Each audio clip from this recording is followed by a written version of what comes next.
नमस्कार मु डॉक्टर सुनील कुमार रथ। भारत सरकार नरेंद्र मोदी विकास पुरुष अंधभक्तर विकास पुरुष ऊपर गोटे टिप्पणी मु आपन को देवी किछि कलेक्शन नहीं आपण सामने उपस्थित करने चाहूँगी। आम देशर राष्ट्रपति हिंदू, आम देशर प्रधानमंत्री हिंदू, मंत्रिमंडल हिंदू, किंतु हिंदू खतरा में है।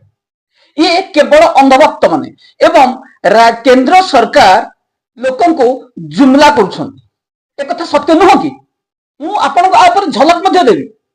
जदि 86% हिंदू आम देश अच्छी तथापि हिंदू खतरा अच्छी तो यही अंधभक्त माने कहते आम देश खतरा अच्छी। हिंदू खतरा में है, हिंदू खतरा में नहीं, देश ही खतरा में है। नरेंद्र मोदी की कारण देश खतरा में है। यही अंधभक्त मान किसी देखा जाए जिते दुर्नीति करंतु, जिते रेट बढ़ू, जिते दरदाम बढ़ू, जहां हो एमानकु चतुर्थ फेली नरेंद्र मोदी दरकार। विकास पुरुष कहते माने किंतु ये होचंती हमर देशर विनाश पुरुष। मोदी है तो मुमकिन है। चलो तो देखिबा झलक। राजा की मस्ती प्रजा की जान सस्ती।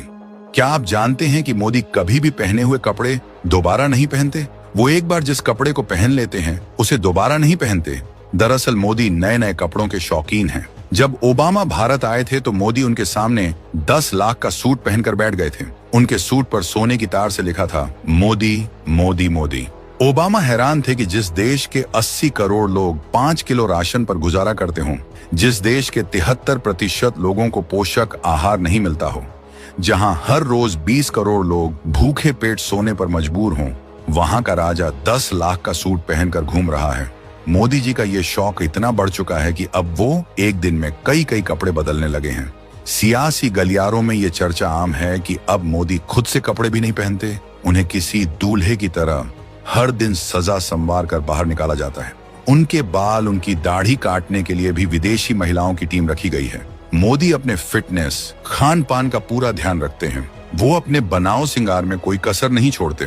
और ऐसा क्यों ना हो, बहरहाल वो भारत देश के नए राजा हैं। मोदी मोदी मोदी है तो मुमकिन है। मोदी मोदी मोदी है तो मुमकिन है। मोदी मोदी मोदी है तो मुमकिन है। मोदी मोदी मोदी है तो मुमकिन है। मोदी मोदी मोदी है तो मुमकिन है। मोदी मोदी मोदी है तो मुमकिन है। अभी हम लखनऊ एयरपोर्ट में लैंड किए हैं। ऐसे 7 एयरपोर्ट 2020 और 2021 के बीच में 50 साल के लिए क्या हिंदुस्तान की जनता की पूंजी मुंबई, अहमदाबाद, लखनऊ, मंगलुरु, जयपुर, गुवाहाटी, तिरुवनंतपुरम, जबरदस्त।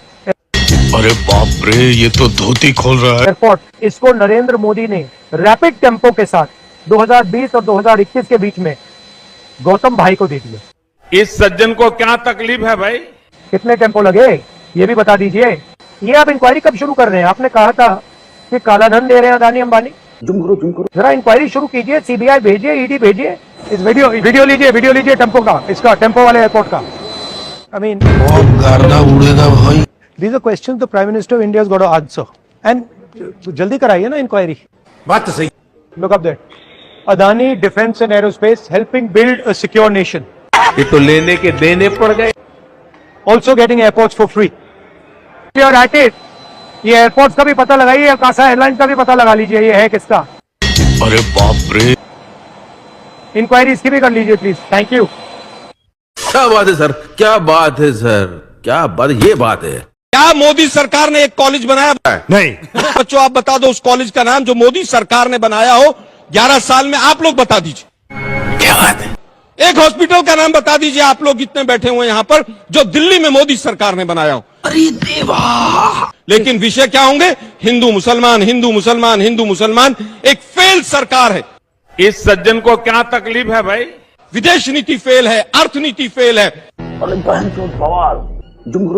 ये वही मोदी साहब थे ना जो कहते थे कि रुपया जब गिरता है भाइयों बहनों मित्रों तो सरकार की साहब गिरती है।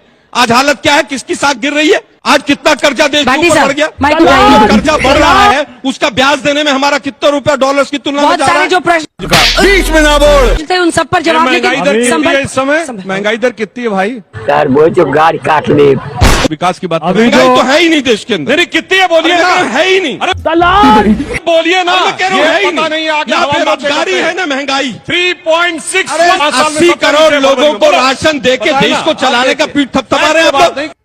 अरे बाप रे, ये तो लेने के देने पड़ गए। 100 करोड़ लोग केवल जरूरत की चीजें भाटी खरीद जी, रहे हैं आज की भाटी जी। तारीख में। बात तो सही है। आज बड़ा सवाल है। आप लोग कहते हैं महंगाई नहीं, कितने स्मार्टफोन कहते हैं बेरोजगारी नहीं, बोलो कितने स्मार्टफोन देखिए जरा एक बार जाके, बात तो सही है। और 80 करोड़ मैं तो अभी स्मार्ट सिटी से ही आ रहा हूँ, 100 स्मार्ट सिटी बन गई है, मैं स्मार्ट सिटी से ही आया हूँ। आलोक जी, ये बड़ी अच्छी बात कही आप। कि मुझे लगता है कि बच्चे यहाँ पर बैठे हैं और पूरा देश आज तक को देख रहा है। बात तो सही है। ये जो एजेंडा कुछ दिनों से चल रहा है होली को लेकर, दर्शक इससे सतर्क रहें। तू समझा?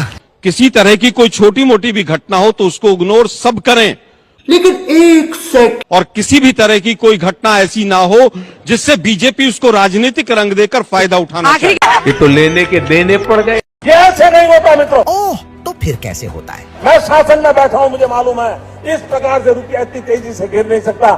लेकिन मोदी जी, रुपया तो 90 पर पहुंच गया है। आप कर क्या रहे हैं?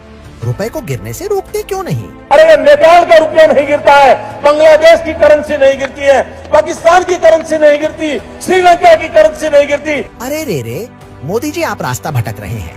वापस भारत पर आइए। क्या कारण है हिंदुस्तान का रुपया पतला होता जा रहा है?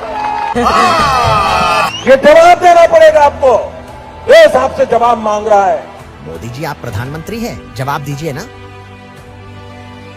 नरेंद्र मोदी जी, आप पिछले 11 साल से देश के प्रधानमंत्री हैं और आपने रुपए को रसातल में पहुंचा दिया है। क्यों?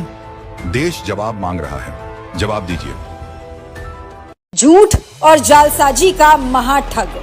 देश के महान ठग की सच्चाई बार बार जनता के सामने आती रही है। 40 साल तक खुद को अविवाहित बताने वाला शख्स 2014 में चुनावी एफिडेविट में मजबूरन स्वीकार करता है कि वह शादीशुदा है। बरसों तक देश से झूठ बोलने के बाद जब कानूनी रास्ता बंद हो गया तो उसने सच उगल ही दिया। लेकिन असली खेल डिग्री का है। जेटली और शाह की मदद से फर्जी डिग्री ली गई। जनता को दिखाया भी गया कि नरेंद्र मोदी ने MA पॉलिटिकल साइंस किया है, जबकि पेश की गई डिग्री में वही फॉन्ट इस्तेमाल हुआ था जो 1990 के बाद का था। यह एक जालसाजी थी, गलत हलफनामा था और जनता को गुमराह करने की साजिश। मामला यहीं पर नहीं रुका, कोर्ट पर दबाव बनाया गया कि डिग्री किसी को ना दिखाई जाए। सोचिए, अगर डिग्री असली होती तो उसे छिपाने की जरूरत ही क्यों पड़ती? सच कभी छिपाने की मांग नहीं करता, लेकिन झूठ हमेशा पर्दे के पीछे छिपाया जाता है। आज यही महाठग हर बार झूठ पकड़े जाने पर जिम्मेदारी से भाग जाता है, बाबुओं और संस्थाओं पर ठीकरा फोड़ता है और खुद को बचाने की कोशिश करता है। जनता को गुमराह करना, चुनावी हलफनामों में झूठ बोलना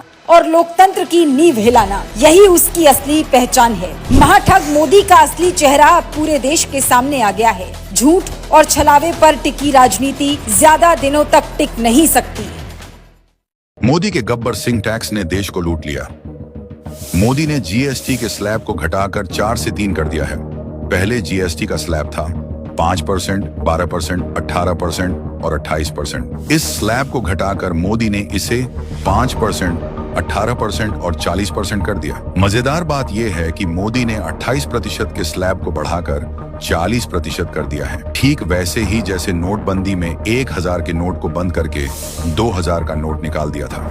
जानकारों का मानना है कि इस बदलाव के बाद भी ये गब्बर सिंह टैक्स जनता को लूट लेने वाला है। मोदी सरकार हेल्थ इंश्योरेंस पर 18% GST वसूल रही है। बीमारी में हॉस्पिटल रूम लेने पर 5% GST लगा दिया गया है, लेकिन डायमंड खरीदने पर मात्र 1% ही GST देना पड़ता है। यह है मोदी का बंदोबस्त। जनता की जेब पर डालो डाका, ताकि खुश रहे अडानी अंबानी जैसे आका। मोदी के गब्बर सिंह टैक्स ने छोटे व्यापारियों को लूट लिया। गब्बर सिंह टैक्स के कारण अर्थव्यवस्था टूट गई, छोटे व्यापार बंद हो गए, ग्रोथ रुक गया, रुपया डूब गया। ऊपर से ट्रंप की 50% टैरिफ ने देश की अर्थव्यवस्था को हिलाकर रख दिया। देश कर्ज की खाई में डूबने लगा। हर भारतीय पर 4 लाख का कर्ज हो गया। अब मोदी के पास गब्बर सिंह टैक्स को कम करने के अलावा अब कोई रास्ता नहीं बचा। इसीलिए जीएसटी स्लैब को कम कर दिया गया। मोदी सरकार जीएसटी में छूट का ढोंग कर रही है। सच्चाई ये है कि मोदी सरकार ने जीएसटी में कटौती से पहले ही कंपनियों को मनमाने दाम बढ़ाने का इशारा किया और कंपनियों ने प्रोडक्ट की कीमतें 10% तक बढ़ा दी। इस चालबाजी का खामियाजा अब जनता को भुगतना है। समझिए कैसे। जो बादाम पहले 12% जीएसटी के साथ 680 रुपए किलो था, वो जीएसटी में छूट के बाद करीब 790 रुपए किलो का मिल रहा है। जो देशी घी 12% जीएसटी के साथ 540 रुपए किलो था, अब वही घी जीएसटी में छूट के बाद 585 रुपए किलो में मिल रहा है। नरेंद्र मोदी ने जीएसटी के नाम पर 8 साल जमकर जनता की जेब काटी और अब छूट देने का नाटक कर फुल इवेंट बाजी कर रहे हैं। ये बचत उत्सव नहीं, शपथ उत्सव है। हमारे देश में जिस प्रकार से पेट्रोल के दाम बढ़ा दिए, ये दिल्ली सरकार की शासन चलाने की नाकामयाबी का जीता जागता सबूत है। तुम लोग पहले थूकते हो और फिर चाटते हो और समझते हो कि देश है चूतिया। वो कैसे? अभी पता चलेगा। अगर आपको भी लगता है कि पिछले 7 सालों में सबसे अधिक सिर्फ पेट्रोल और डीजल के भाव ही आसमान पर चढ़े हैं, तो ये आपकी गलतफहमी है। फिर तनाव आ गया। हम बताते हैं 2014 के बाद से क्या क्या बढ़ा है। चलो भाई देखो अब मैं क्या करता हूँ। और सरकार की कथनी और करनी का फर्क भी हम आपको इस वीडियो में समझाएंगे। तो जानिए, 2014 के पहले सीमेंट की कीमत 195 रुपए थी। अमेरिका क्या कहता था? क्या हो तुम? आज हम कहते तू क्या है बे? हमें अब 410 रुपए में मिलती है। स्टील की कीमत 3600 रुपए थी, तो वहीं अब 6500 रुपए में मिलती है। फिर तनाव आ गया। रेत की 1500 रुपए की ट्रॉली आज 6000 रुपए में मिलती है। वाह मोदी जी, वाह वाह। मोटरसाइकिल की कीमत 2014 की बात करें तो 50,000 रुपए थी, अब 90,000 में मिलती है। इस सज्जन को क्या तकलीफ है भाई? मेडिक्लेम बीमा 1049 रुपए प्रति 1 लाख था, लेकिन अब 4100 रुपए प्रति 1 लाख पर है। डिश रिचार्ज 110 रुपए में मिलता था, अब उसकी कीमत भी 450 रुपए है। फिर तनाव आ गया। 350 रुपए गैस सिलेंडर अब 1000 के आसपास में मिलता है। गैस अरे देवा, सब्सिडी 250 रुपए थी और अब 0 है। यातायात नियमों के उल्लंघन के लिए अधिकतम 100 रुपए देना पड़ता था, लेकिन अब ये जुर्माना 10,000 रुपए है। मोदी है तो मुमकिन है। करोड़ है। ड्राइविंग लाइसेंस 250 रुपए में बनता था, लेकिन अब 5500 में बनता है। फिर तनाव आ गया। 40 करोड़ लोग गरीबी रेखा के नीचे थे, लेकिन अब 80 करोड़ लोग गरीबी रेखा के नीचे चले गए हैं। मोदी है तो मुमकिन है। रेलवे प्लेटफॉर्म की टिकट का दाम 5 रुपए था, लेकिन अब 50 रुपए कर दिया गया है। वाह मोदी जी, वाह वाह। देश की जनता के अंदर भारी आक्रोश है। वाह मोदी जी, वाह वाह। और इसके कारण और भी चीजों पर बहुत बड़ा बोझ होने वाला है। अच्छा, सरकार पर भी बहुत बड़ा बोझ होने वाला है। मैं आशा करूंगा कि प्रधानमंत्री जी देश की स्थिति को गंभीरता से ले। फिर तनाव आ गया। और पेट्रोल के दाम बढ़ाए हैं उसको वापस करें। गजब की बीमारी है।